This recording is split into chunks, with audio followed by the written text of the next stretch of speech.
Hola. Hola, Hola, profe. Se Me profesor. cortó fui a la la- señal. Sí, me fui a la reunión. ¿Qué pasó? No, se cortó la señal. Sí, ¿no es cierto? Se vio un mensaje donde el anfitrión finalizaba la reunión. ¿Por qué? ¿Qué ha pasado con el Sí, profesor, anfitrión? disculpe, buenas noches, se cortó la señal, por ello se cortó la sesión. Disculpen Correcto, con todos. correcto. ¿Y ahora qué vamos a hacer? Nos hemos quedado con la mitad. Bueno, vamos a ver si se van conectando los demás, ¿no? Porque quiero decirles algo que me parece importante compartir. Tengo la impresión que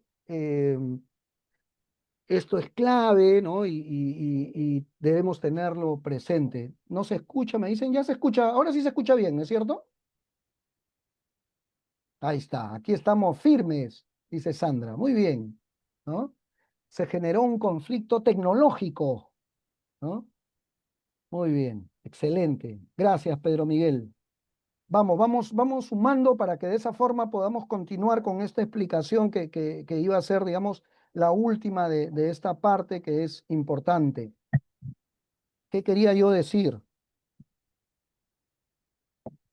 Lo que quería decir, y aquí voy a volver a compartir, ¿no?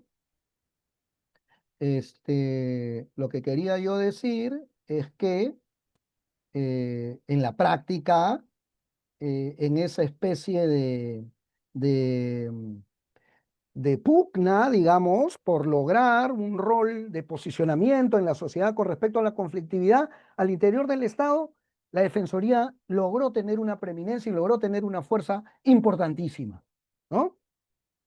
Pero eso cambió. ¿Cuándo cambió? A ver, cuéntenme, anótenlo. Algunos ya se estaban adelantando. ¿Cuándo cambió? ¿Ah? A ver, Mary.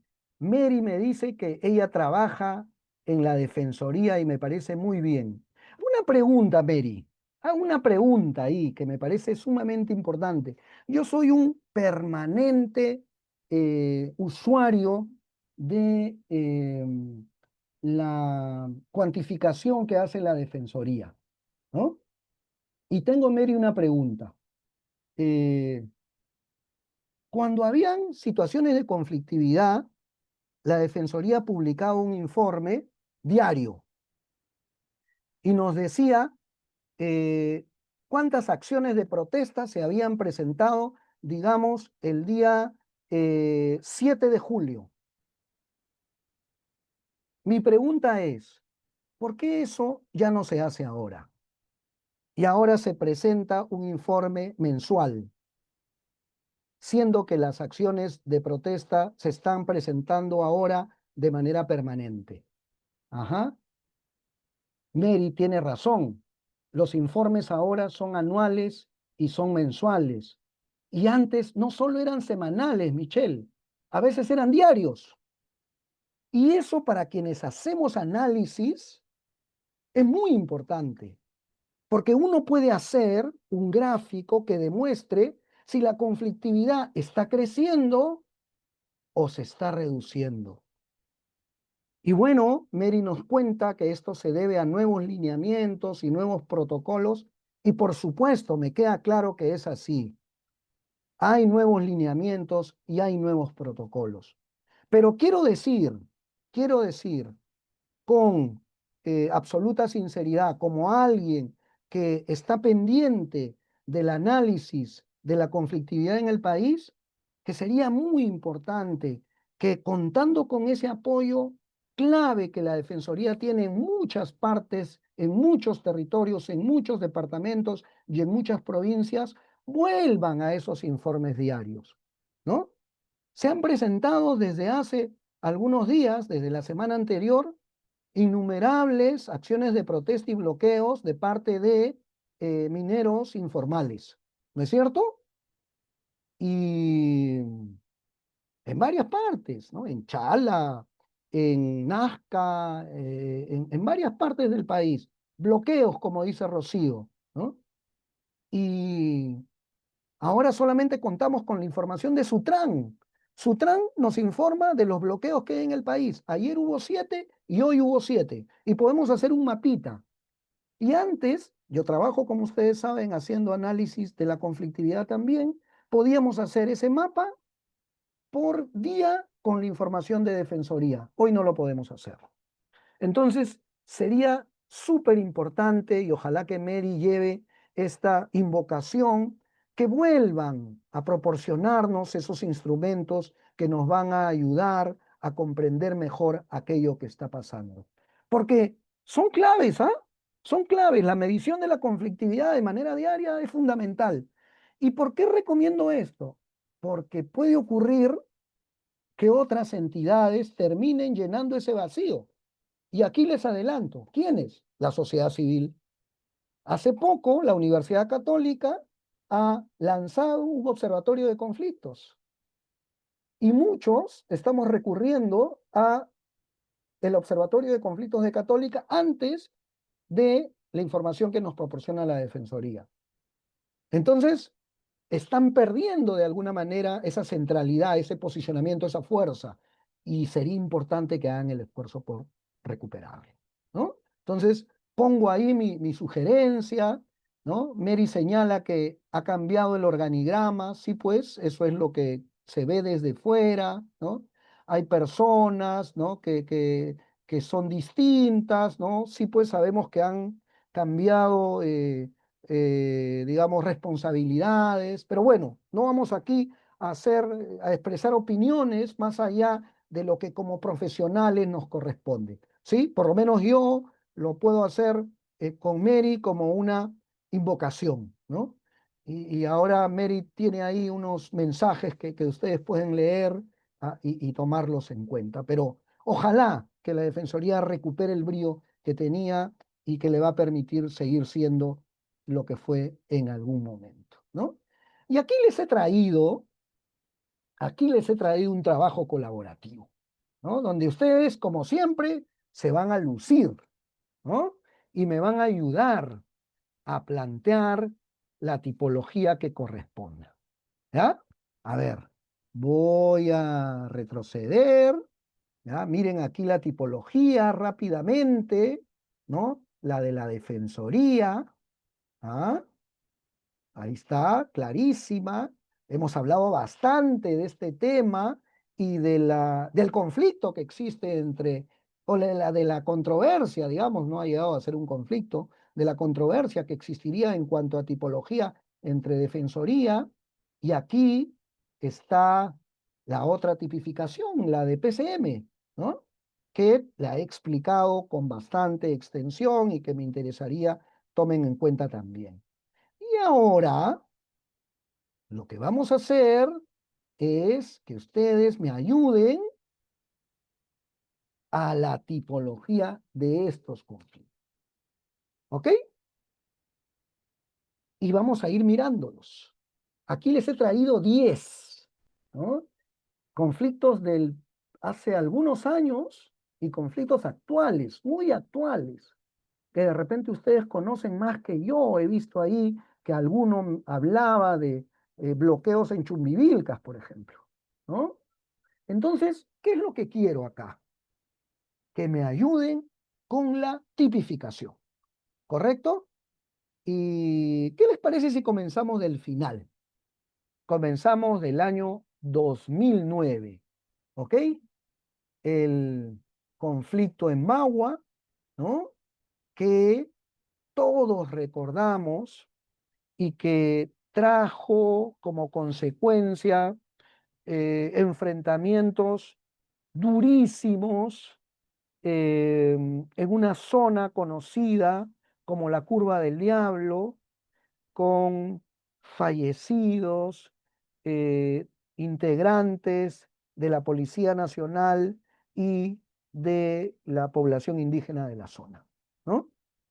Y quiero que me digan, en el caso de Bagua, en el 2009, de qué tipo de conflicto estamos hablando, socioambiental, ¿no? Ya ven, ustedes en la práctica asumiendo la tipología de la Defensoría del Pueblo, ¿verdad?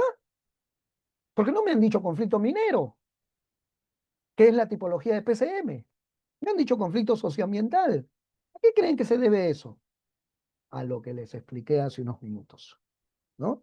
Está como instalado en nosotros, está como presente en nosotros, en el ámbito académico, de las comunicaciones y demás, ¿no? Y bueno, es real, ¿no? Ahí quien más se alegra es Mary, ¿no? Porque se está asumiendo el punto de vista de la Defensoría del Pueblo. Correcto.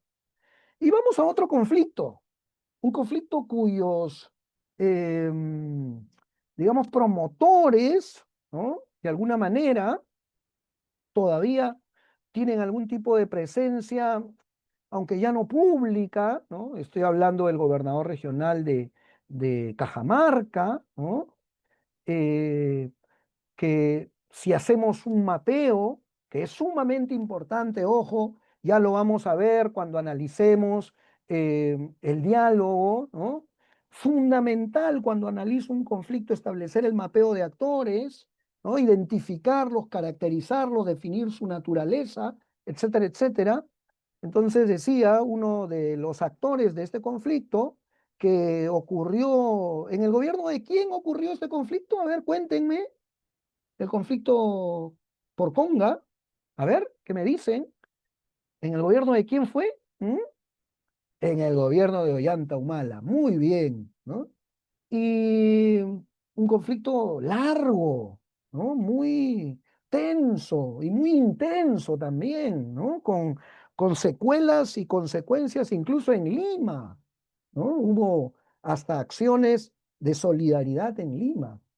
Y esto sería pues un conflicto obviamente socioambiental o minero. Y hay algunos que no quieren que los califiquen como demasiado hinchas de la Defensoría y han puesto minería o conflicto minero. Correcto, es un conflicto de esa naturaleza principalmente. Y aquí tenemos trabajadores de la administración pública. A ver, ¿tenemos trabajadores de la administración pública aquí? Cuéntenme. ¿Mm? Trabajadores nombrados, que sean trabajadores CAS, sí, ¿no?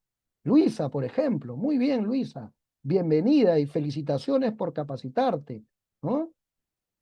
Luisa conoce, en el Ministerio de Trabajo, muy bien, Luisa, Luisa conoce que eh, ahora los trabajadores nombrados del sector público e incluso los trabajadores CAS participan a través de sus organizaciones sindicales en una negociación colectiva para todo el sector público, ¿no? Me estoy refiriendo a esos trabajadores. Ahí está también Laura Marisa, que trabaja en el sector educación, espectacular el sector educación. Como les conté ayer, en mi caso he sido también funcionario del Ministerio de Educación y tengo excelentes recuerdos ahí. Y decía que los trabajadores administrativos ahora negocian hacia el último trimestre del año lo que se conoce como el pliego colectivo de todo el sector, ¿no? Y casi siempre, porque a veces la cosa se pone un poco complicada, sobre todo desde el Ministerio de Economía y Finanzas, que no te da el techo suficiente para el incremento y las mejoras que los trabajadores solicitan, se realizan protestas y estas devienen en conflictos. ¿Esos son conflictos de qué tipo? Laborales. Muy bien. Son conflictos laborales, estrictamente laborales, establecidos así por PCM y por Defensoría del Pueblo, ¿no? Pero también, ojo, hubo un ciclo de protestas entre el año 2022 y 2023. Recuerdan, ¿no? Entre diciembre del 2022, enero, febrero y marzo del 2023, ¿no? ¿Recuerdan ese ciclo de protestas? Aquí nomás, ¿verdad? A propósito de qué hechos surgieron esas protestas. ¿Mm? Sí, algunos reclamaban o no aceptaban la presencia de la presidenta Boluarte, ¿no? Reclamaban, ¿no? Determinados sectores también con respecto a lo que había pasado con el presidente Castillo. una serie de demandas, ¿no? que incluían reivindicaciones vinculadas con cuestiones de carácter político, como la Asamblea Constituyente, por ejemplo, y que dejaron lamentablemente un saldo numeroso de fallecidos que a todos nos duele, digamos, ¿no? Esos conflictos que se presentaron en aquella oportunidad, ¿qué tipo de conflictos serían? A ver, cuéntenme. ¿Qué tipo de conflicto sería? Ese no es un conflicto socioambiental, ¿no? Algunos me dicen un conflicto social. Bueno, claro, es un conflicto social, digamos, esa es la generalidad, ¿no? ¿No? Pero ¿se han dado cuenta que este tipo de conflictos como tales no están como muy eh, descritos, determinados, porque como dice bien alguno de ustedes, estos conflictos tienen parte de un componente social y parte de un componente político, ¿no es cierto? No son solo conflictos sociales. Quizá por eso es que no podemos encuadrarlos en las definiciones que hemos visto de la Defensoría o de PCM.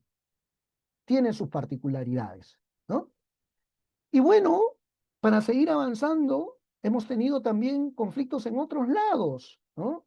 Acá tenemos un conflicto de octubre del 2024, los estudiantes de la Universidad Nacional Intercultural de Quillabamba, en Cusco, ¿no?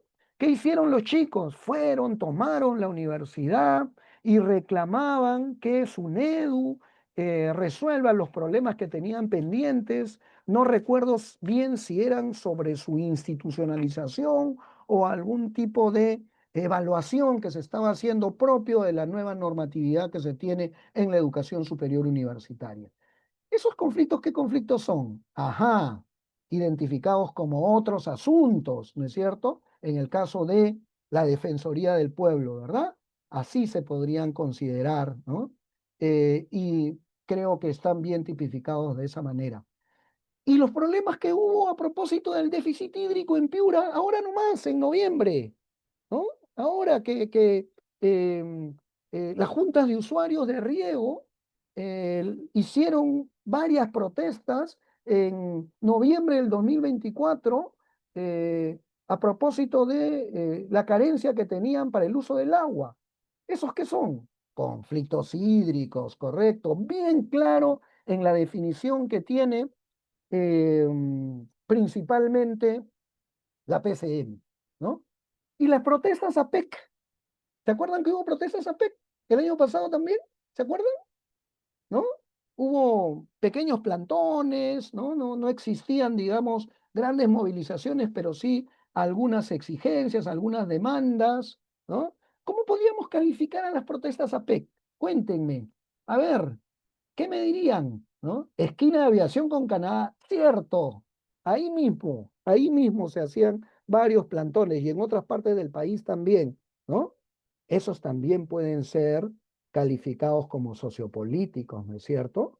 Porque ahí las demandas, ¿no? No estaban relacionadas con el ejecutivo o con el gobierno regional o con el gobierno local, eran incluso demandas transnacionales, internacionales, ¿verdad? Es cierto, ¿no? Y muy buena la calificación de ustedes. Y con respecto al paro regional en Cusco, ahora estamos en julio. En marzo y mayo hubo 2 paros en Cusco, ¿no? A ver, googleen ahí. Paro en Cusco, marzo y mayo del 2025. ¿Por qué fueron esas protestas? ¿Ah? Cuéntenme, a ver, ¿cómo podríamos tipificarlas? Si ustedes ingresan a Google, lo van a poder encontrar. Muy bien, José Ángel, por el tema del gasoducto sur peruano. Hubo un par de paralizaciones ahí y probablemente hayan otras después, ¿ah? Ese es un conflicto que se ha intervenido muy poco en él. Ahora me van a explicar más tardecito cómo es que ustedes lo evalúan, ¿no? Pero ya, si es un conflicto vinculado al gasoducto sur peruano, en la tipología de PCM, ¿cómo se le llama? ¿Mm? ¿Cómo se le llama? Cuéntenme, recuérdenlo. ¿Cómo era? ¿Mm? De demarcación territorial, no. Hidrocarburífero, correcto. También puede ser considerado energético. Muy bien, ¿no? ¿Cuál era la demanda ahí? Lo voy a explicar porque creo que es necesario que lo tengamos claro y es importante. Rápido.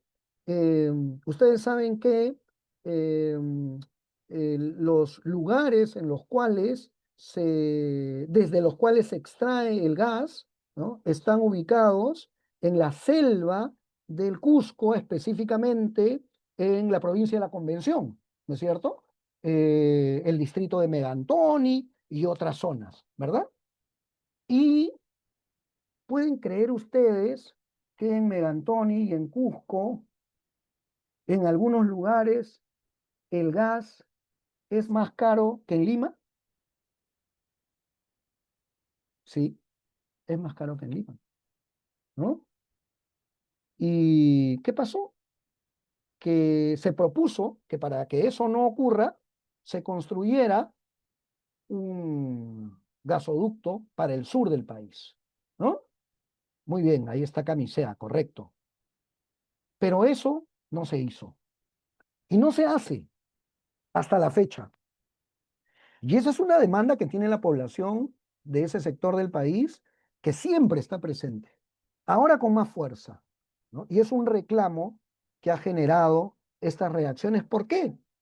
Porque se anunció en esas fechas, marzo, abril, que se iba a priorizar otro proyecto y ya no el del gasoducto surperuano. Se iba a priorizar un proyecto que se llamaba del gasoducto costero.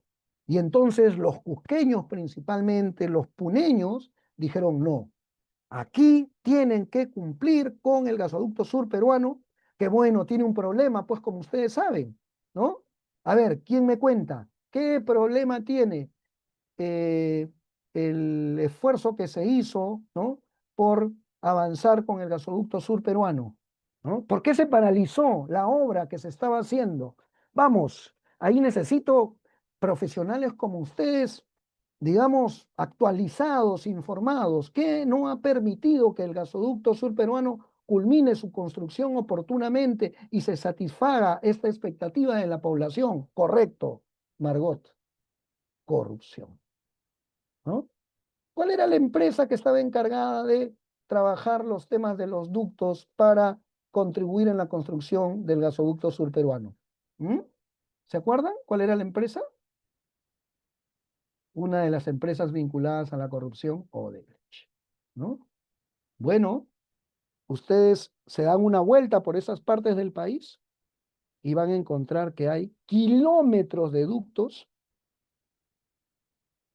en el piso. Y eso no se pudo construir o culminar, ¿no? Entonces los cusqueños dicen, pero esa no es mi culpa. Esa es una responsabilidad del Estado peruano. Eso tiene que resolverlo el Estado peruano. Y por eso es que hubo esta demanda en marzo y mayo, ¿no? Pero bueno, ya hablamos bastante de eso. Para seguir avanzando, tenemos también el conflicto que se generó desde el año pasado a propósito del tema de los transportistas. ¿Qué conflicto sería ese? El conflicto de paralizaciones de transportistas que demandan seguridad. ¿Qué tipo de conflicto sería ese? Como un conflicto social. ¿Qué conflicto sería? ¿Mm? ¿Lo recuerdan? Ah, sí, es un conflicto social. Podría ser también un conflicto vinculado con otros asuntos, digamos, ¿no? O asuntos del gobierno nacional, ¿no? O podría ser también, ¿no?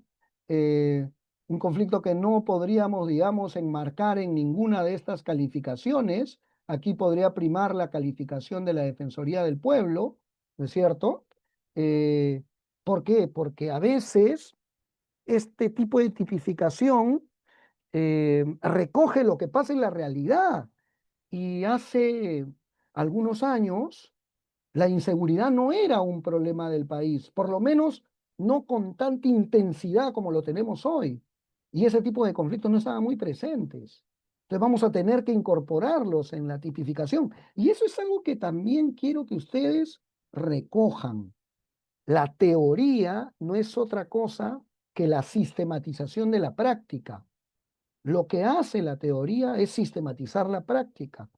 Y si se trata de asuntos vinculados con la gestión pública, de la misma manera, ¿no? Entonces vamos a tener probablemente que mirar algún tipo de tipificación o alguna dimensión de tipificación que incluya temas como los de la inseguridad ciudadana, ¿no? Y por último están las protestas de los mineros informales, ¿no? Hay aquí también cuestionamientos señalando que habría en esa composición de mineros informales mineros ilegales, ¿no es cierto? ¿Y dónde podemos incluir como conflicto este tipo de protestas? En la tipología de la Defensoría del Pueblo tienen como un especial cajoncito de minería, ¿no? Y de minería ilegal específicamente, ¿no? Y lo acaba de decir Rocío Cruzado de manera perfecta, ¿no? Entonces, esos son los esfuerzos que hay de tipificación. Creo que ustedes los han ido recogiendo de a pocos y ahora, en la idea de que hagamos un poquito de ejercicio y nos preparemos un cafecito, vamos a tener entre 8 y 10 minutos de descanso y regresamos para la segunda parte que también está súper interesante y va a tener trabajos colaborativos y al final las respuestas a lo que ustedes pregunten y las preguntas que yo también les voy a hacer, que van a estar vinculadas con asuntos de enfoques de gestión de conflictos, que también es el contenido de esta segunda sesión. Descansamos un ratito entonces y nos vemos en unos minutos.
Vamos a retornar entonces con esta segunda parte.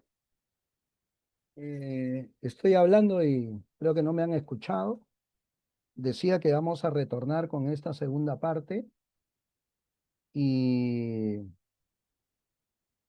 y estamos listos. Gracias, Julia. Aquí estamos para la segunda parte. Esta segunda parte es un poco también pegada, digamos, a los temas que podríamos denominar más de fundamento teórico, ¿no? Pero es útil porque permite conocer cómo es que se gestionan los conflictos, cómo se tratan, cómo se trabajan, digamos, cómo se interviene en ellos, ¿no? Y hay varios enfoques, por lo menos 4, que es lo que tenemos acá. Y como les dije temprano, muchas veces los enfoques están relacionados con aquello que imponen quienes lideran los equipos vinculados a la gestión, ¿no? Si la persona o las personas que lideran estos equipos relacionados con la gestión de conflictos tienen una formación determinada, van a actuar de una manera distinta a los que tienen una formación de otra naturaleza, ¿no? Entonces, mucho va a depender, ¿no? Las características de los equipos de trabajo, las miradas de los equipos de trabajo, ¿no? Cómo estos comprenden el conflicto, ¿no? Si entienden que son cosas que son malas, si entienden que son cosas que hay que acabar con ellas porque son malas, si entienden que son cosas que más bien pueden usarse porque se pueden transformar y servir como una oportunidad, si entienden que si no intervienen en ese momento el asunto puede escalar, etcétera, etcétera. ¿No? Entonces, es muy, muy importante la mirada de los gestores de conflictos y de quienes lideran los equipos, ¿no? Y a lo largo, ¿no?, del tratamiento de los conflictos en los últimos años, estos han sido los 4 enfoques, lo que ustedes pueden ver ahí, ¿no? El enfoque de prevención, lo que se conoce como gestión, manejo, administración de conflictos, que muchas veces terminan siendo lo mismo, digamos. El enfoque de resolución, también han escuchado seguramente esa idea, ¿no? De resolución de conflictos, ¿no? Y el enfoque de la transformación, ¿verdad? Entonces, estos 4 enfoques se aplican a veces indistintamente, por periodos, ¿no? Y a veces eh, no necesariamente son eficaces porque probablemente no haya un equipo preparado para asumir esas responsabilidades, ¿no? Entonces, voy a contarles las características de cada uno de estos enfoques y quiero por favor que le pongan atención porque luego vamos a tener un trabajo colaborativo también. Y ustedes me van a decir en el manejo de determinados conflictos, ¿no?, qué enfoque se utilizó. Y se van a dar cuenta, estimados amigos, ¿no?, que hay enfoques que, digamos, son mayoritarios, que tienen más hinchada, ¿no? Que son usados por más servidores públicos y funcionarios públicos que otros, ¿no? Y poco a poco los van a ir diferenciando, ¿no? Entonces, comencemos con el enfoque para el tratamiento de conflictos que se conoce como el enfoque de la prevención, ¿no?, que es el que tenemos aquí, ¿no? Este es un enfoque fundamental, es un enfoque clave, ¿no? Pero lamento decirles que siendo tan importante, es el que menos se usa en nuestro país, por lo menos, ¿no? Es el que menos se practica y en el que menos estamos formados, ¿no? La lógica nuestra es una lógica de vivir al día, de reaccionar, no de ser proactivos ni de prevenir, ¿no? Pero la teoría, las investigaciones y la academia ha demostrado que actuar desde un enfoque de prevención, desde un enfoque preventivo, en primer lugar evita situaciones que generen consecuencias destructivas, porque precisamente su gran virtud está en el hecho de diagnosticar la posibilidad de que el conflicto se extienda y antes de que se extienda se establece niveles de intervención. Y es fundamental, porque cuando se aplica el enfoque de prevención, se evitan muertes, se evitan pérdidas económicas, se evitan pérdidas sociales, se evitan conflictos emocionales, ¿no? Los propios medios de comunicación, sin embargo, estarían obligados a que este tipo de enfoque se asuma, ¿no? Pero no necesariamente ocurre así en determinados momentos, ¿no? Entonces, es un enfoque clave, indispensable, porque va a evitar momentos de crisis. ¿Qué dijimos ayer con respecto a los momentos de crisis? ¿Se acuerdan? ¿Se acuerdan de la fase de evolución de los conflictos? ¿Se acuerdan que había una fase, digamos, de gestación del conflicto, una fase de escalamiento del conflicto, ¿no? Una fase de crisis, una fase de desescalamiento y una fase de diálogo? ¿Se acuerdan que había esas fases? ¿Recuerdan? ¿No? Eh, Cuando hay esas fases, y sobre todo la fase de crisis, es muchas veces porque no se ha prevenido, porque no se ha prevenido, ¿no?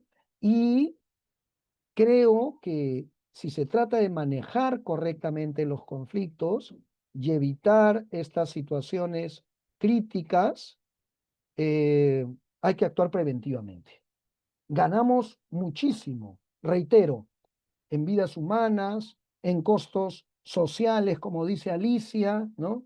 En desarrollo de violencia, ¿no? En situaciones emocionales que son también perniciosas o dañinas, etcétera, etcétera. Esas son algunas de las características del enfoque de prevención que, reitero, no necesariamente es algo que caracterice a nuestro país como corresponde, ¿no? Más adelante vamos a ir viendo también cuáles son las herramientas que se podrían usar para un enfoque preventivo que yo considero es clave, ¿no es cierto? Indispensable tomar en cuenta, ¿no? Y en los ejemplos que les he traído los vamos a poder ir identificando de la mejor manera posible, ¿no es cierto? Em, Voy a ir mirándolos poco a poco con los respectivos ejemplos a propósito de la solicitud que Lady está planteando, y tenemos, digamos, en el trabajo colaborativo también un conjunto de ideas en ese sentido, ¿no? En los que el enfoque de prevención, digamos, se utiliza adecuadamente y nos puede ayudar, ¿no? Y ahora, digamos, se me puede ocurrir uno muy actual del que hemos conversado hace un rato y que está vinculado a el problema que surgió en Cusco hace algunos meses, el que conversábamos sobre el gasoducto sur peruano, ¿no? ¿Qué pasó ahí? ¿No? Y a mí me ha parecido un manejo, por lo menos hasta este momento, eh, importante, interesante a tomar en cuenta, ¿no? Me refiero al hecho de que cuando en marzo comienza este conjunto de demandas para darle continuidad al gasoducto sur peruano, y se comienzan a pronunciar alcaldes, la autoridad regional del Cusco, líderes sociales, el gobierno, a través de PCM, a través del Ministerio de Energía y Minas, incluso a través del Ministerio de Economía y Finanzas, comienza a promover diversas iniciativas para decirle a estos actores, ¿no?, que no es que el gasoducto se haya abandonado, sino que se van a hacer algunas cosas que van a satisfacer la necesidad de la población del Cusco de la manera más adecuada. Entonces, ¿qué cosa hacen? Plantean reuniones con las autoridades, ¿no? El Ministerio de Economía y Finanzas, el Ministerio de Energía y Minas se reúnen con el gobernador regional del Cusco, se reúnen con los alcaldes provinciales y los alcaldes distritales y les explican que el hecho de que se promueva un gasoducto costero no va a significar que un gasoducto surperuano se implemente o, en todo caso, que se satisfaga la necesidad de gas que tiene la población del sur, específicamente los cusqueños y las cusqueñas, ¿no? Y así un proceso que estaba creciendo como demanda, que se había instalado con mucha fuerza en la agenda local y regional, comenzó a perder fuerza, ¿no?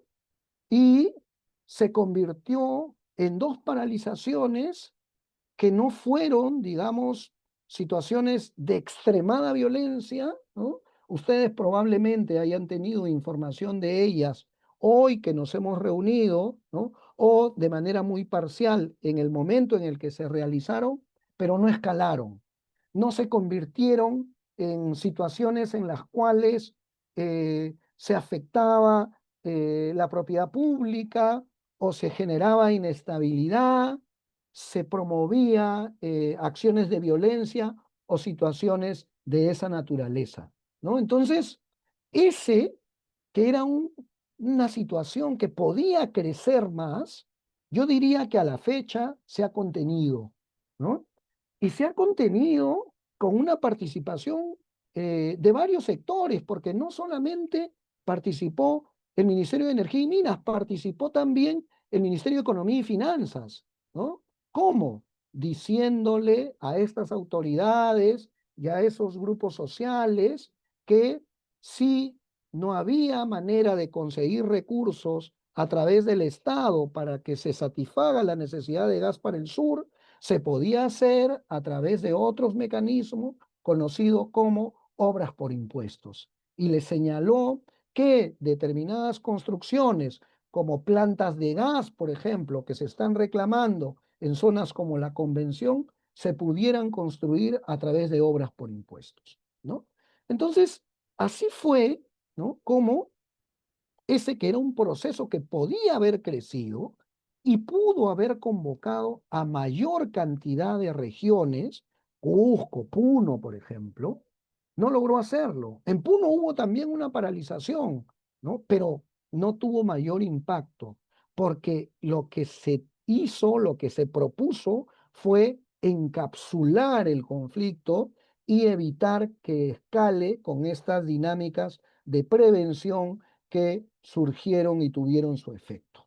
Ese es un hecho que me parece importante tomar en cuenta. No estoy diciendo que con esos acontecimientos el tema haya acabado. Estoy diciendo que por lo menos en ese momento se pudo contener y evitar escaladas que tuvieran negativas consecuencias y efectos de los que ya hablamos hace unos momentos.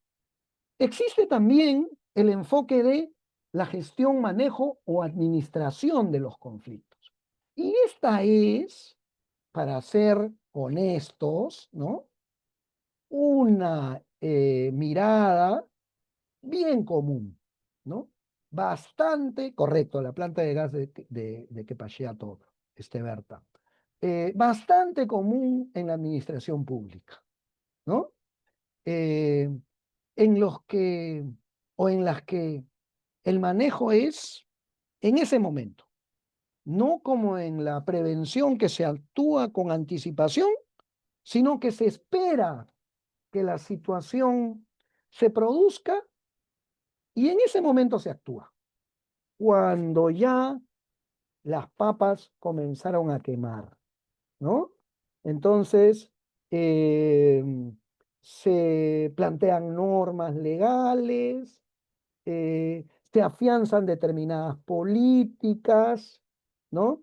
Se desarrollan niveles de comunicación con más intensidad, ¿no?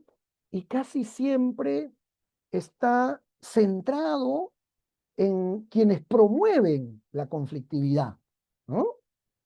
Y, y se actúa con respecto a ellos, ¿no? Ustedes los han visto, ¿no? Ayer hablábamos de la huelga magisterial, por ejemplo, ¿no? ¿Se dieron cuenta ustedes que durante la huelga magisterial eh, la lógica no fue una lógica de prevención, lamentablemente? Fue una lógica de gestión y hubo mucha atención e intervención en las personas, ¿no? Recuerdan todo lo que pasó en los medios de comunicación a propósito de quienes lideraban esas protestas, el conjunto de cosas que se dijeron, ¿no? ¿Por qué? Porque estaban dirigidas a disuadir a esas personas con respecto al objetivo que tenían. Entonces había que disuadirlas a partir de denuncias, a partir de acusaciones, a partir de señalamientos con respecto a comportamientos inadecuados, etcétera, etcétera. Y eso es parte de una lógica de gestión de conflictos que yo diría es como la mirada tradicional, ¿no?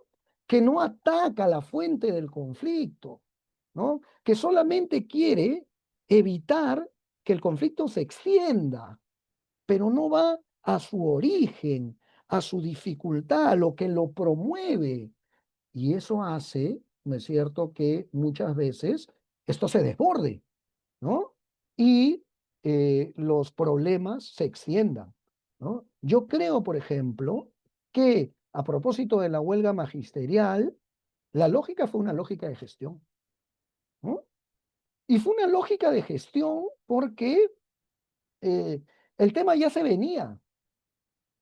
Y en el sector educación se conocía que se venía.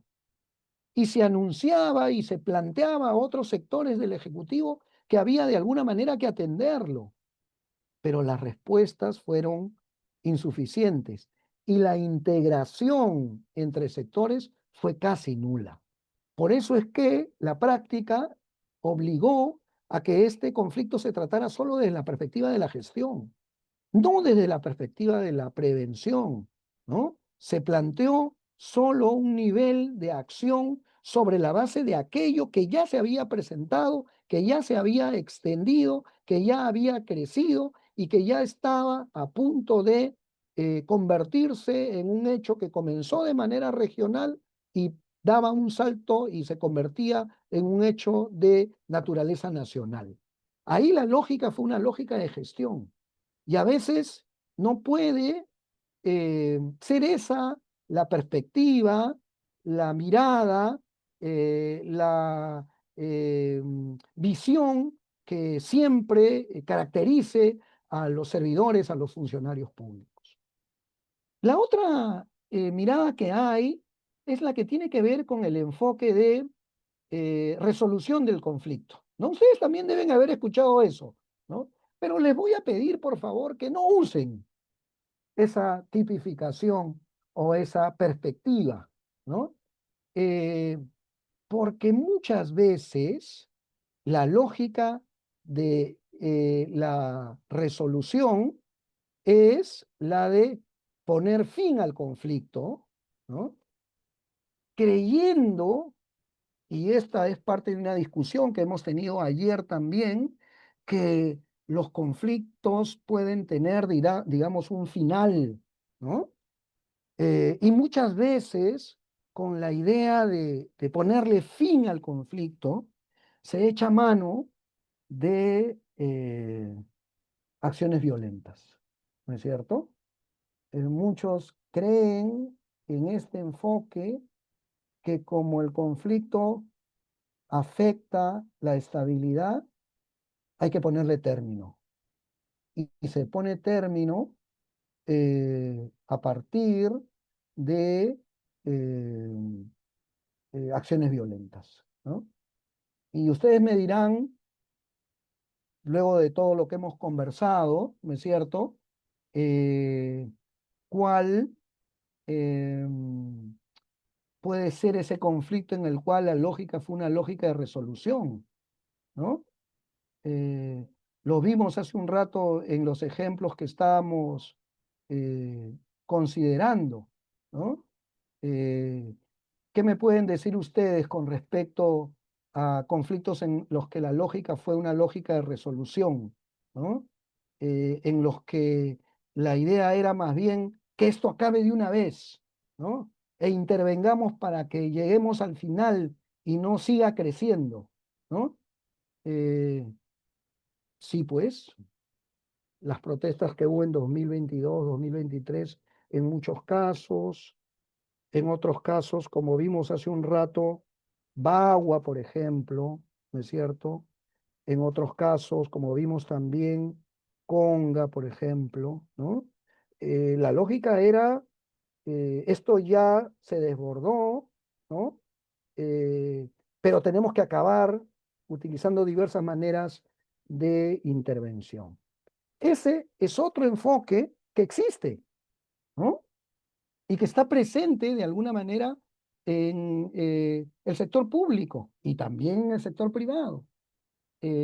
Pero menos mal que es una mirada, una perspectiva que está perdiendo fuerza en los últimos tiempos y merece ser superada por otro tipo de enfoque, que es el que creo conviene asumir en estos tiempos, que es el enfoque de la transformación de los conflictos. El enfoque de la transformación de los conflictos, yo diría que es el enfoque de la época, ¿no?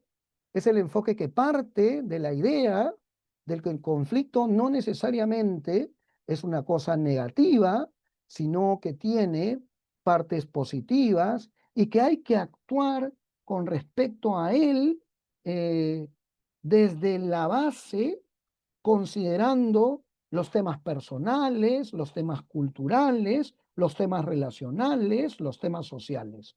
Y vamos a ir mirando varias de las características de ese enfoque ahora que analicemos con más profundidad cada uno de estos esquemas que hemos incluido en esta lámina y sobre los cuales vamos a seguir hablando en lo que viene hacia adelante, ¿no? Aquí se va a explicar cómo los enfoques tienen un tipo de análisis, tienen una perspectiva en el tiempo y una forma de abordarlo, ¿ya?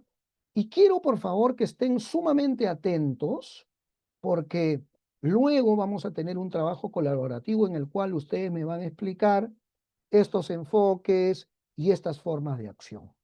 Por ejemplo, en el caso del enfoque preventivo, ¿no? El enfoque de la prevención. Ustedes pueden observar ahí que si se trata de hacer una evaluación de un conflicto desde esa perspectiva, lo que tenemos que hacer es un análisis no solo de lo que está pasando en ese momento, sino del contexto. ¿No es cierto? Entonces, cuando hablábamos hace un rato de lo que pasaba a propósito de la demanda del gasoducto sur peruano, ¿qué es lo que ocurrió en una responsabilidad que que el Estado tuvo y que me pareció a mí correcta, como les comenté? Hicieron una evaluación porque dijeron, ojo, aquí hay actores sociales, aquí hay actores políticos, hay un sector privado que puede colaborar, ¿no? Hay una comunicación que hay que realizar. Entonces, actuemos desde esa perspectiva, desde una perspectiva integral, que nuestro análisis no se circunscriba a un actor o a un acontecimiento, sino que miremos el conflicto en su conjunto, ¿no? Y eso es una cosa muy importante en el caso de la prevención, ¿no? Porque ayuda a intervenir de manera inteligente, ¿no? ¿Y cuál es la perspectiva temporal de la intervención? ¿Tiene que ver solo con el corto plazo, con el mediano plazo? No. La intervención lo que hace, la prevención lo que hace en la perspectiva temporal es plantear una acción de largo plazo, ¿no? Es decir, es algo que tiene que evaluar la base, aquello que genera el conflicto, el interés, la necesidad, como hemos conversado durante varios minutos ayer y hoy, ¿no?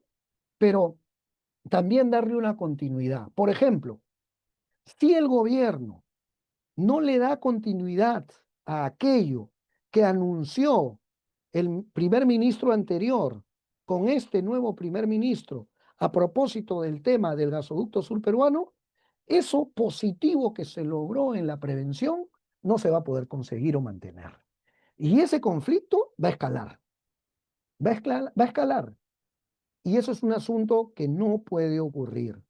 Es clave, ¿no?, que el análisis incorpore este largo plazo en perspectiva, ¿no? Julio Hoyos dice, para prevenir hay que analizar el riesgo y sus potenciales impactos a fin de establecer acciones de control de las causas bajo un enfoque de cambio. Correcto. Sí, tienes toda la razón, Julio, ¿no? Eso lo puedo hacer si mi evaluación es integral. Si no es integral, me voy a concentrar solo en el actor, solo en la protesta, solo en la violencia si es que se usó.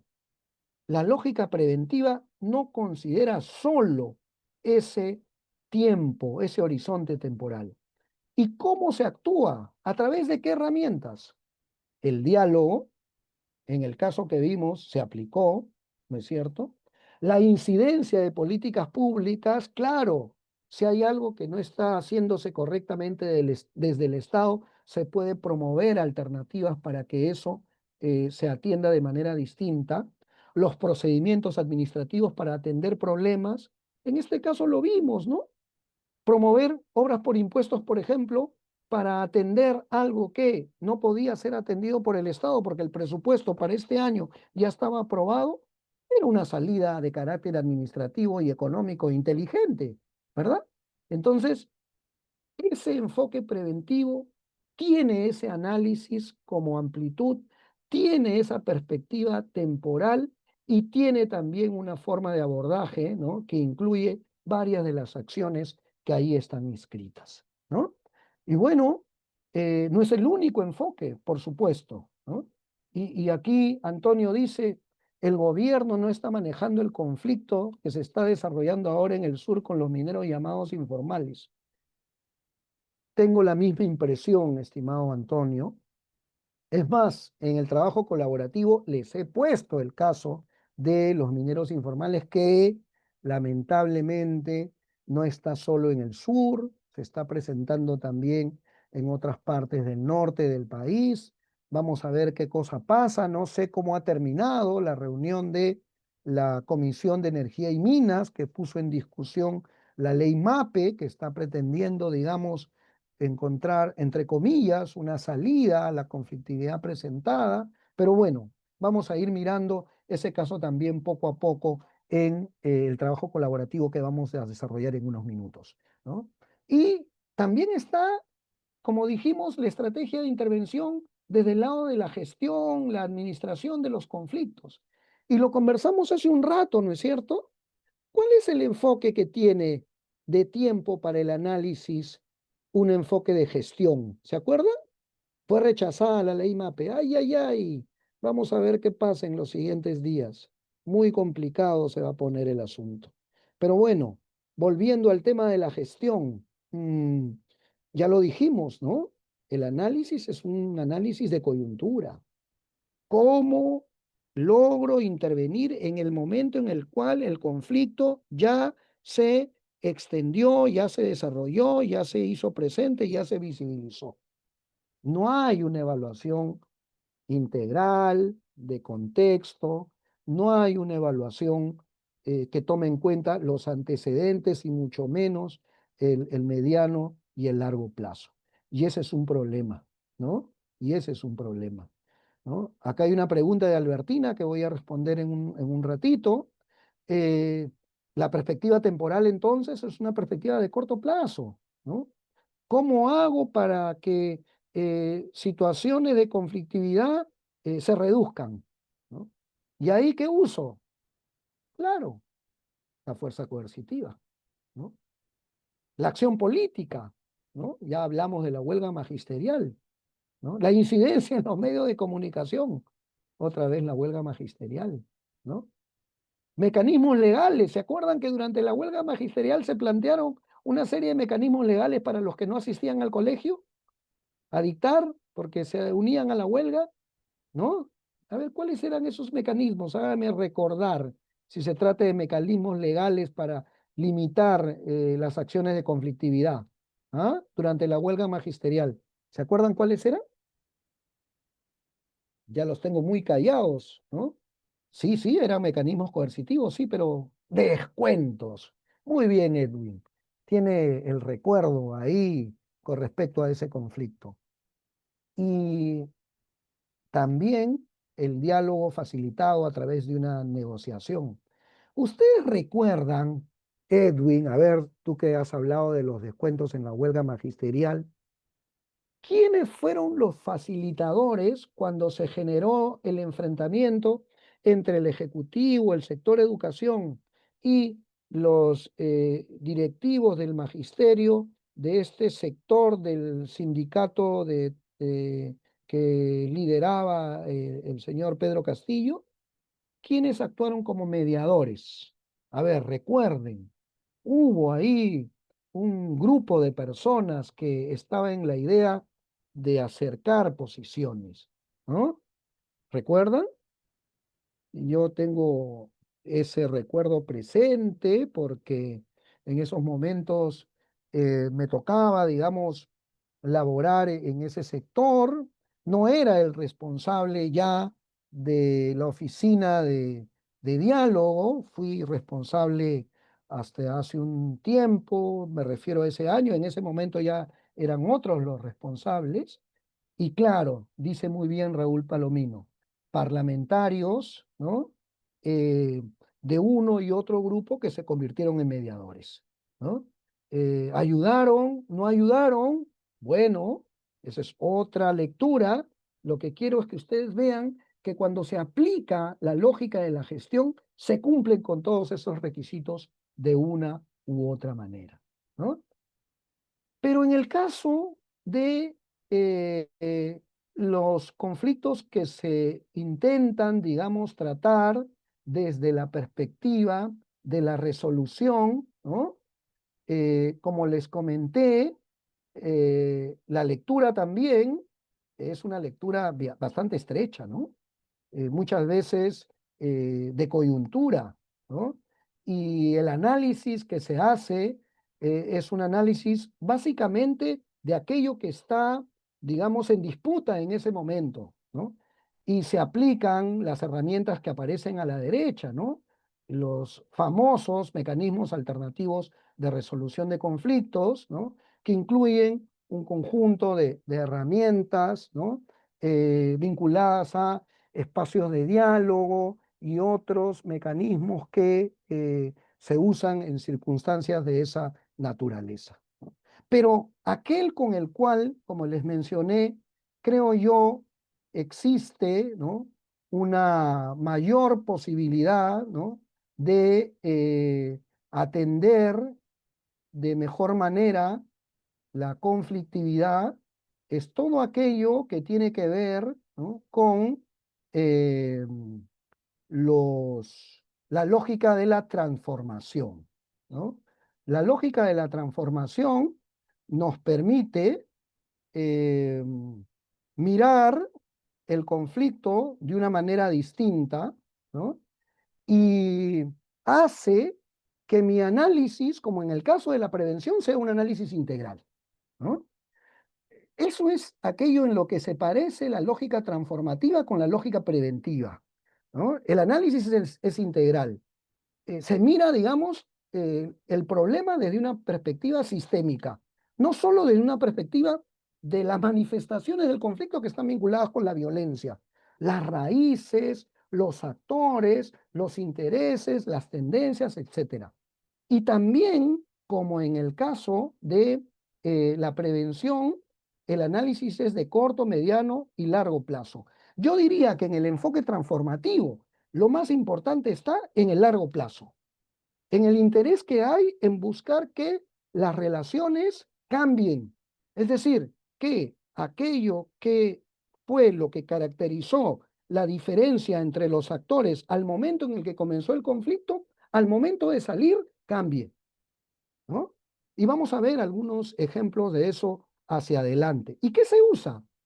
El diálogo, pero un diálogo que construya realmente consensos, no un diálogo de sordos en el cual se pretende imponer un punto de vista, sino más bien se desarrolla escucha activa y se promueve que todas las partes sean tomadas en cuenta y en las conclusiones sus puntos de vista sean considerados. Mecanismos legales de protección de derechos para hacer, por ejemplo, que aquello que se acordó esté sustentado en algún tipo de norma, en algún tipo de soporte legal que le dé confianza a la población y la población pueda salir del conflicto con la tranquilidad que aquello que negoció y acordó pueda ser materializado posteriormente, ¿no? Y también incidencia en políticas públicas, es decir, que de alguna manera aquello que se logró pactar, aquello que se logró acordar, aquello que se logró negociar, se pueda convertir en algún momento en algún tipo de política pública, ¿no? Y ha habido casos de esta naturaleza, ¿no? En lugares como Tintaya, por ejemplo, o en lugares como Constanza, que es otro proyecto minero, donde también hubo este tipo de participación, este tipo de acción, ¿no? Entonces, aquí se pueden ver estos diferentes enfoques, se aplican en función de las circunstancias y de las características y sirven para que podamos ir viendo cómo es que se va gestionando los conflictos o atendiéndolos de manera adecuada. Y aquí entramos a la parte en la que ustedes se lucen, la parte en la que ustedes me explican, la parte en la que ustedes intervienen, ¿no? Y me dicen, ¿no? ¿Qué estrategia o qué enfoque se usaron en estos conflictos? Hay algunos que ya miramos y otros que vamos a mirar recién, ¿no es cierto? A ver, vayan leyéndolos, vayan considerándolos y luego, como hemos venido haciendo en anteriores oportunidades, vayan pensando cuál fue la estrategia que se usó o cuál fue el enfoque que se tuvo. Si me dicen ambas cosas, espectacular, ¿ah? ¿No? Porque hemos ido revisando aquí las estrategias, ¿no es cierto? ¿No? Aquí están las formas de abordaje, ojo, aquí las estrategias y aquí los enfoques, que son cosas distintas, ¿no es cierto? El enfoque es la mirada que yo tengo para actuar con determinada situación concreta, ¿no? Y la estrategia es el conjunto de herramientas que uso, cómo analizo y desde qué perspectivas. Entonces, si ustedes pueden ahora, digamos, decirme el enfoque y la estrategia en algunos de estos conflictos, yo creo que me daría por satisfecho porque lograron captar lo más importante de la presentación en esta oportunidad, ¿no? Y ahí vamos entonces, con lo que me vayan diciendo poco a poco, ¿no? ¿Con qué quieren que comencemos? A ver, ¿cuál le parece como más interesante a tomar en cuenta, ¿no? Luego voy a hablar del tema de la minería informal y legal, de todas maneras, pero me gustaría que me digan con cuál podemos comenzar. Muy bien, comencemos con Bagua. Perfecto.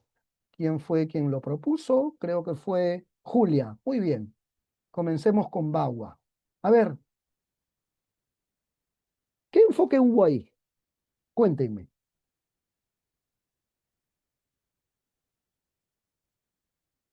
Un enfoque de gestión, me dice Julia. Ya. Sí, conflicto manifiesto, intervenciones diversas, ¿no? Pero sí, un enfoque de gestión. Y ahí de repente yo podría discrepar también con ustedes, porque puede ocurrir que los enfoques se mezclen, ¿no? Y haya uno o dos usándose en determinado momento. De repente el enfoque de gestión en un momento determinado, ¿no? Al inicio, ¿no? Pero ¿creen que en algún momento hubo un enfoque de resolución? ¿Qué me dicen en el caso de Bagua? Sí, estoy de acuerdo, Domingo. Completamente de acuerdo, Margot. En determinado momento la lógica fue una lógica de resolución. Al final, ¿verdad? Ya hay que acabar con esto, ¿no? Ya hay demasiado. Se ha excedido el orden público y las consecuencias son negativas, tenemos que intervenir. Sí, pues, eso pasó. Y las consecuencias son lamentables, no las vamos a, digamos, mencionar nuevamente aquí, ya las miramos de alguna manera hace un rato, ¿no? Y aquí, en el caso del 2022-2023, cuéntenme, esto es de ahorita, ¿qué estrategia? ¿Había forma de prevenir eso? Ajá. A ver, pregunto, ¿había forma de prevenir las protestas de 2022-2023? ¿Qué me dicen? Sí, me dice Antonio. Sara, sí. A ver, mm, ¿por qué me dicen que había forma de prevenir? Julio dice, todo se puede prevenir. Muy bien, pero en este caso, ¿por qué me dicen que había forma de prevenir? Si el 7 de diciembre se anuncia la decisión del presidente de la República y el mismo 7 de diciembre se desarrollan las protestas. ¿Cómo se podía prevenir? ¿Quién me tenía que dar la información para prevenir? Eso está mejor. ¿Quién tenía que informar? Porque no estamos hablando del mismo gobierno. El gobierno se va el 7 de diciembre, el gobierno del señor Castillo, y luego viene el gobierno de la señora Boluarte. Son gobiernos distintos, ¿no es cierto? ¿Quién tenía que prevenir si se cambió de gobierno? Margot dice PCM, cuando se va el presidente, cambia el presidente del Consejo de Ministros. Seguridad del Estado, perfecto. Los organismos de inteligencia, ¿no? El Ministerio del Interior, muy bien, correcto. Sí había forma de prevenir, porque ya se conocía que existían actores que estaban dispuestos a expresarse a propósito de algún tipo de pronunciamiento del presidente de la República. ¿No es cierto? Había forma de prevenir entonces, pero lamentablemente se actuó desde una lógica inicialmente de gestión, ¿no es cierto? En diciembre, ¿no? Los primeros días de enero, y luego en la segunda parte, ¿ustedes creen que se actuó también en una lógica de resolución en el sentido de pongámosle fin a esto de una vez? ¿Sí, no es cierto? Eso fue de alguna manera también lo que pasó, ¿no? Francisca dice, no se puede prevenir por incremento de extorsiones por inseguridad. Sí, yo creo que ahí también es bien útil el uso de la inteligencia, ¿no? Yo creo que una de las cosas que se puede usar en cuanto a la crisis de seguridad es sobre todo la inteligencia. Me parece que no está bien fortificada, digamos, esa parte de la responsabilidad estatal, pero creo que sí se podría también hacer algo en ese sentido. Pero bueno, vamos mirando ahora la ley Pulpín. ¿Se acuerdan de la ley Pulpín? A ver, ¿quién se acuerda de la ley Pulpín? ¿Se acuerdan de qué se trataba? Cuéntenme. 2000, ¿cuánto era? 2014, ¿no? ¿Se acuerdan de qué se trató? Sí, la mano de obra barata, ¿no? Así le llamaban quienes protestaban, ¿no? Una serie de derechos que sentían los jóvenes que estaban perdiendo y que los obligó a movilizarse, ¿no? ¿Y cómo se actuó ahí? Otra vez, ¿cómo se actuó? ¿Se actuó desde una lógica preventiva? No, ¿verdad? No se actuó de una lógica preventiva. Y Rocío sugiere una cosa interesante, debió socializarse antes de hacerse pública, ¿no es cierto? Porque si yo veo, ¿no? que eh, eh, esto podría generar problemas, ¿cómo prevengo? Socializando la norma, generando eh, espacios de diálogo que permitan que las personas a las cuales se les va a aplicar estén de acuerdo. Porque si siento, si noto que hay un sector mayoritario que esté en desacuerdo, esa norma, por más respaldo que haya tenido en el Congreso, van a tener que derogarla, cosa que lamentablemente para quienes la promovieron, ¿no es cierto? eh, tuvo que ocurrir, porque la derogaron, ¿no es cierto? Germán Llávar dice que los jóvenes debieron participar en el diseño de alguna manera porque son los que estaban vinculados al mercado laboral. Entonces la lógica ahí fue una lógica de gestión. Y al final, ¿qué hicieron? Para que el tema vuelva a su estado anterior, derogar la norma, ¿no es cierto? Se hubiera podido evitar las consecuencias sociales, las consecuencias económicas, las consecuencias emocionales, ¿no? Por supuesto, pero si hubiera algún tipo de lógica preventiva que lamentablemente en esos momentos no hubo, ¿no? Y eso es algo que, estimados amigos, se repite lamentablemente en el Estado peruano y se va a seguir repitiendo, ¿no? Porque no hay formación, ¿no? Y voy a ir al final con eso, porque creo que es importante subrayarlo. Y por último, las protestas que tenemos hoy, las protestas de mineros informales, ¿no? Sobre las que ustedes decían que conversemos un poco, ¿no? Ahí tengo una primera pregunta, ¿no? ¿Ustedes creen que protestas de esta naturaleza pueden evitarse? Otra vez, la pregunta del millón. Las relacionadas con los mineros informales y en muchos casos con mineros ilegales. ¿Creen ustedes que protestas de esta naturaleza pueden evitarse, pueden prevenirse? Les hago esa pregunta. Con diálogo especializado, dice Antonio, ¿no? Sí, pero también con un poco de voluntad política, ¿no? Y por lo menos mi lectura es que en determinadas áreas del Ejecutivo y del Legislativo no ha habido necesariamente esa voluntad política, ¿no? Eh, y porque también hay una comprensión desde mi punto de vista insuficiente, ¿no? Porque eh, no se es consciente del impacto muy fuerte que tiene eh, este tipo de actividad, no solo en la vida de las personas, me refiero a la minería, que en muchos casos no es informal, sino ilegal, no solo impacto, decía, con respecto a la vida de las personas, sino también con respecto a la naturaleza, ¿no?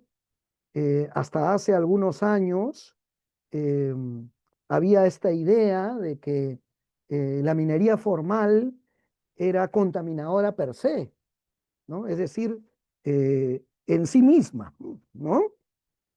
Y eso ha ido cambiando en los últimos años porque la tecnología se ha puesto al servicio de la actividad humana y se ha puesto al servicio también de la actividad minera, ¿no?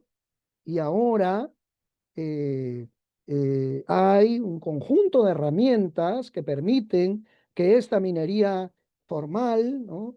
eh, evite las consecuencias destructivas con respecto a la naturaleza que hemos visto presentarse, por ejemplo, en el video que nos tocó compartir al inicio de esta clase, ¿no es cierto?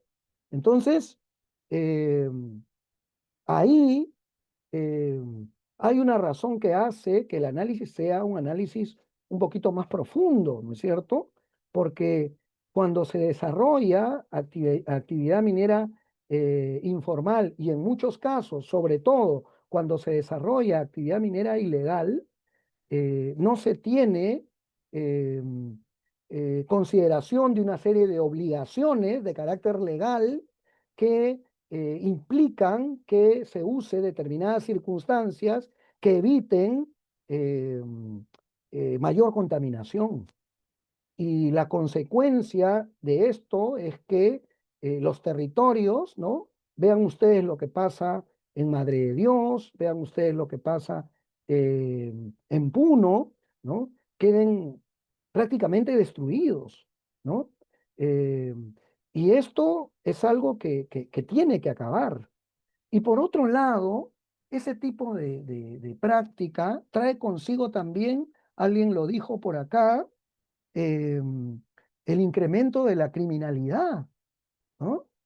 La extorsión, el homicidio, las bandas criminales se han extendido precisamente por controlar territorios en los cuales este tipo de minería se extiende, ¿no es cierto? Y eh, eso es lo que pasa en Patás, ¿no? Sin contar el impacto que tiene esto, ya no solo con los trabajadores, sino con la familia de los trabajadores. Y ahí Julia Ceballos tiene toda la razón. Alrededor de la práctica de ese tipo de actividad, que es una actividad, en estos casos me refiero específicamente a la actividad ilícita, se generan situaciones como trata de personas donde niñas o niños son trasladados de diferentes partes del país alrededor de esos lugares para que sean explotados sexualmente, ¿no es cierto? Y bueno, eso es lo que pasa también en Madre de Dios, en Puno y en Patás, lamentablemente. Pero el análisis, sin embargo, tiene que ser un análisis profundo.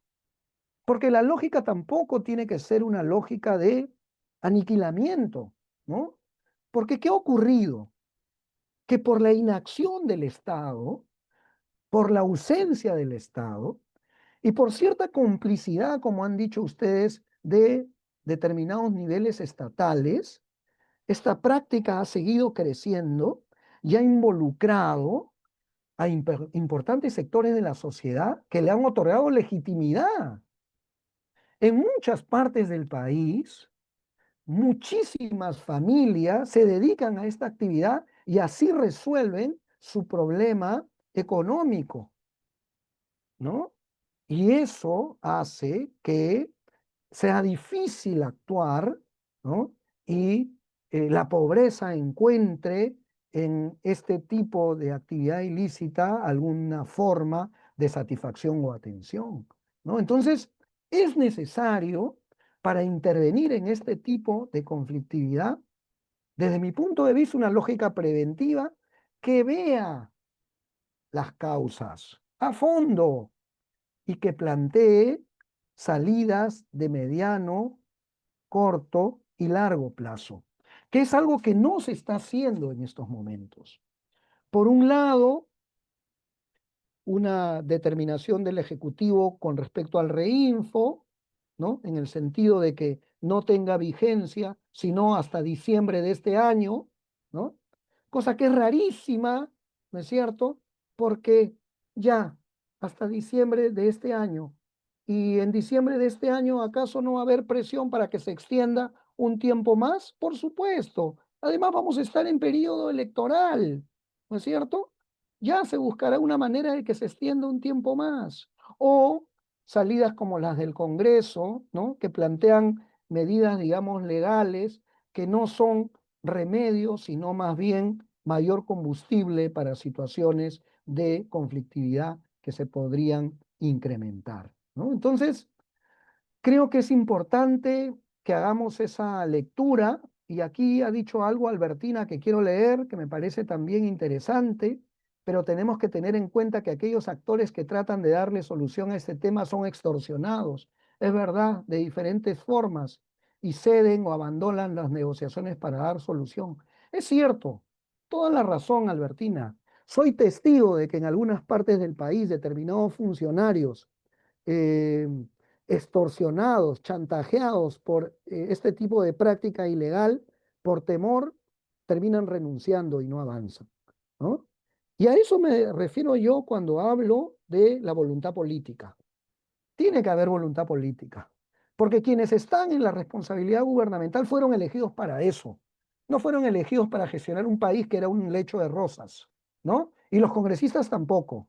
El problema es que muchas veces, ¿no? Ya hay posturas, ya hay posiciones, porque se está pensando en votos y se está pensando en financiamientos de campaña.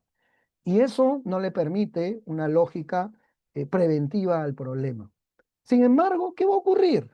Y aquí voy concluyendo, digamos, esta parte, que como el conflicto probablemente se siga extendiendo, ¿qué vamos a tener? Una lógica de gestión, ¿no es cierto? Un enfoque de gestión y podríamos incluso, lamentablemente, incluir un enfoque de resolución que pretenda darle fin al conflicto haciendo uso de un ejercicio violento, ¿no? Eso es algo que quiero plantear acá como reflexión porque no es la forma como este tipo de conflictos se tienen que tratar. Y ustedes me dirán, profesor, pero ¿qué podemos hacer? ¿No? ¿Qué cosas podemos hacer?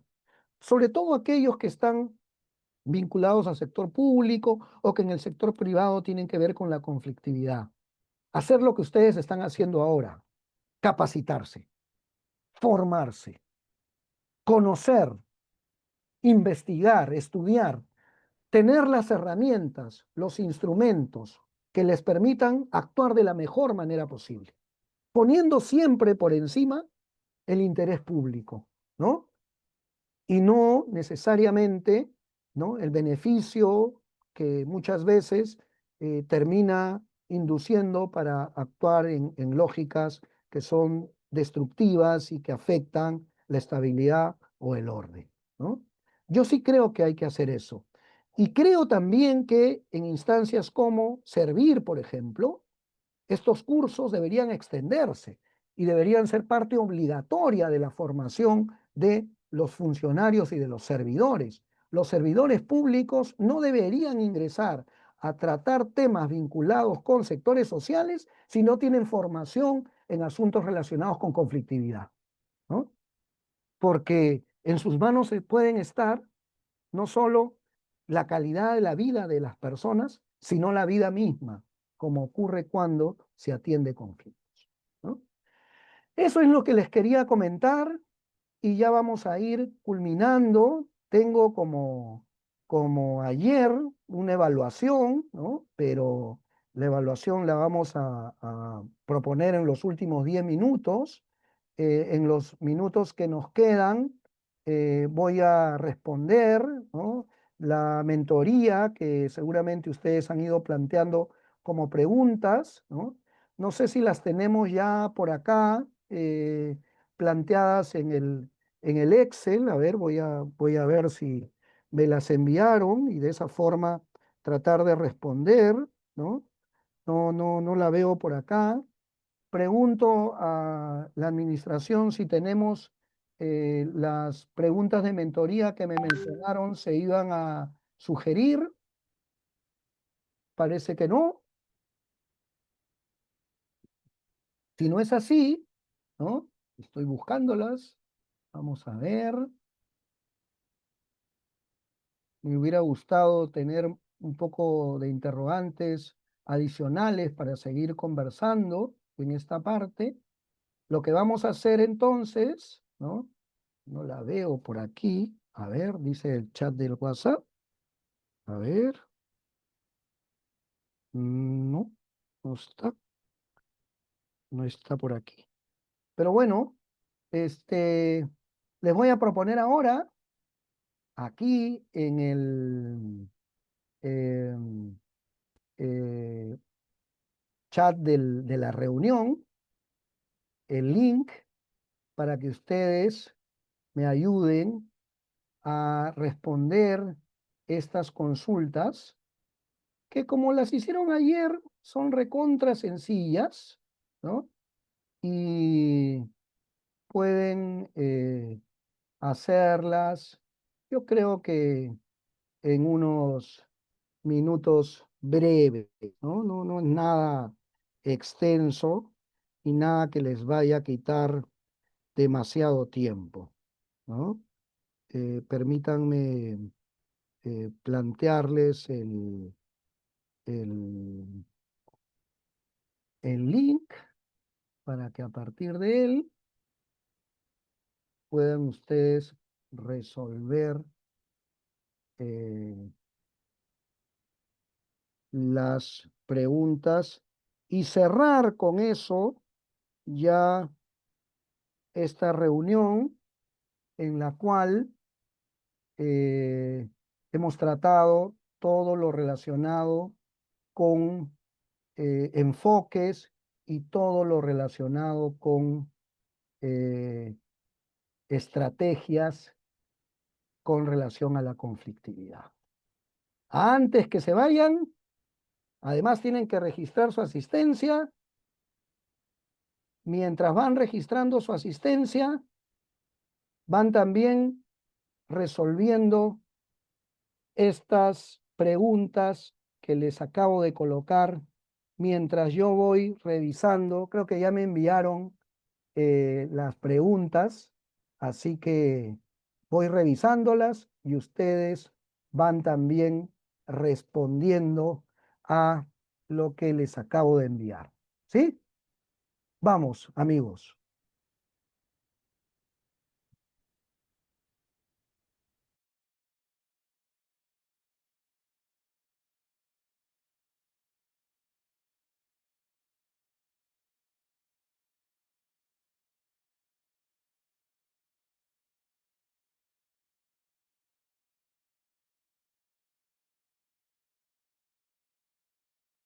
Vamos, vamos respondiendo. Está sencillísimo.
Voy a volver a poner el link para que puedan ir respondiendo. Es este que he colocado aquí. Ya lo tienen. A ver, anímense a responder. Anímense a responder porque es como una prueba de cómo ha ido nuestro aprendizaje. Solamente tienen que marcar y marcando van a ir comprobando cómo está su conocimiento. Vamos.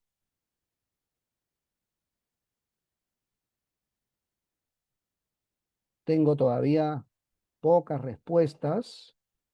Vamos. Muy pocas respuestas. A ver. Ya Edgar Silva, César Echevarría, José Espinosa, José Félix, Janet Calumani han respondido y varios otros más, ¿no? Vamos respondiendo más. Se acaba de sumar Luisa Vargas, excelente, Karina Horna, excelente. Vamos avanzando. Tenemos que tratar de responder las preguntas planteadas porque de ellas hemos hablado en varios de los temas de los que conversamos hoy, ¿no? Hay preguntas sobre las dos instituciones, ¿no? Que hemos evaluado, la ONDS, la PCM. Hay también una pregunta sobre la tipología que usa la PCM, que es algo que hemos visto y que ustedes conocen. El objetivo de la prevención, que es algo que hemos visto también extensamente, ¿no? ¿Qué línea de intervención corresponde a la gestión o manejo del conflicto? ¿No? Que también es un enfoque. El objetivo de resolución de conflicto igualmente, ¿no? La lógica de la transformación, ¿qué la caracteriza? También, ¿no? ¿Qué tipo de cambio promueve el enfoque transformativo? Eso lo he dicho en varias oportunidades, pero igual sé que ustedes de alguna manera lo han recogido, ¿no?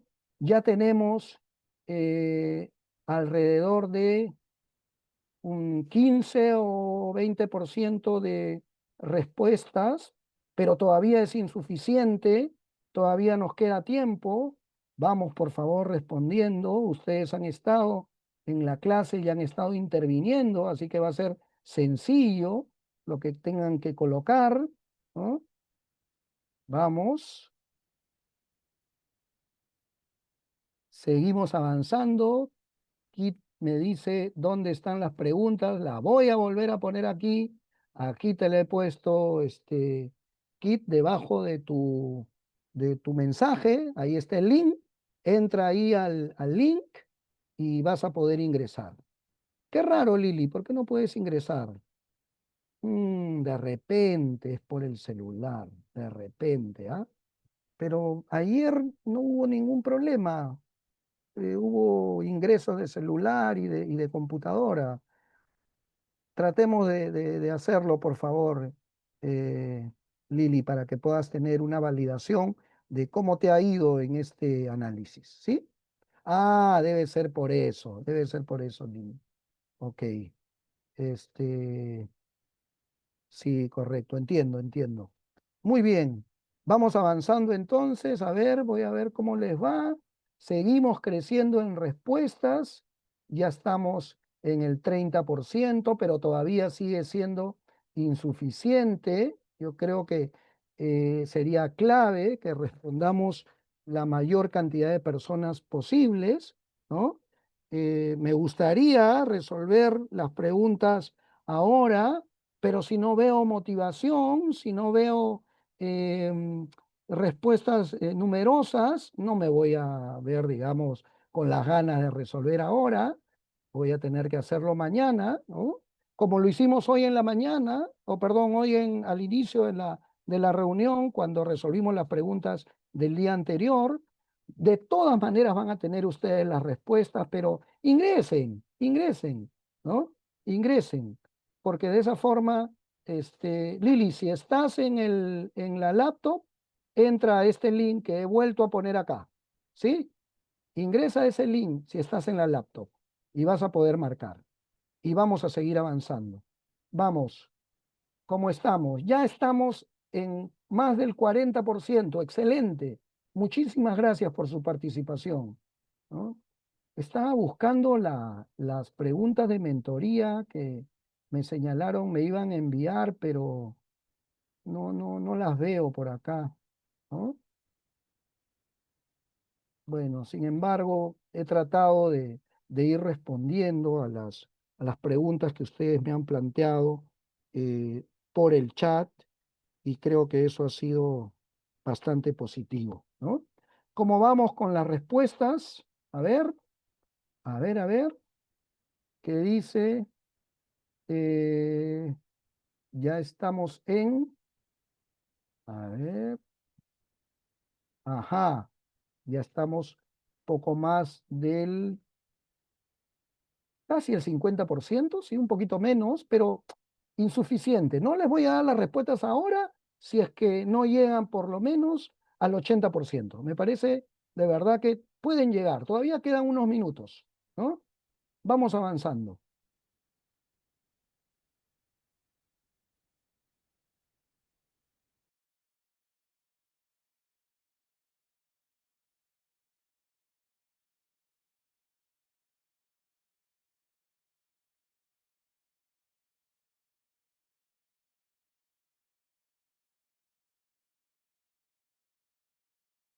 ¿Cómo vamos ahora? A ver, ¿qué porcentaje es este? Déjenme ver en estos momentos. Sí, ya llegando al 50%, muy bien, excelente. Ya lo tiene Lili, muy bien, responde por favor. Así vamos sumando y de repente les entrego las respuestas ahora, ¿no? Vamos a ver.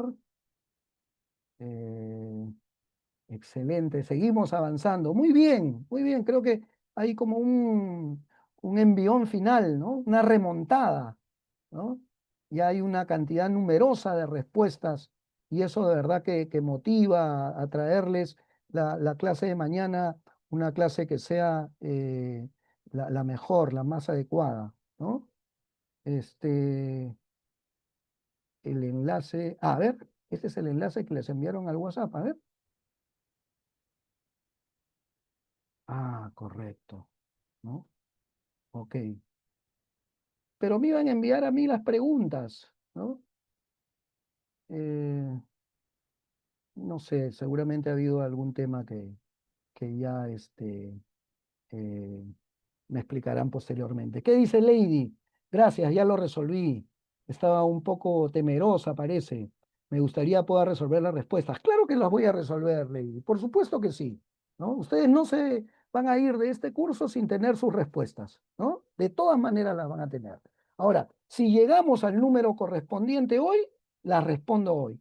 Si no, las respondo mañana al inicio de la clase rápidamente, como lo hicimos hoy, con respecto a la evaluación que realizamos ayer en nuestra reunión, ¿no?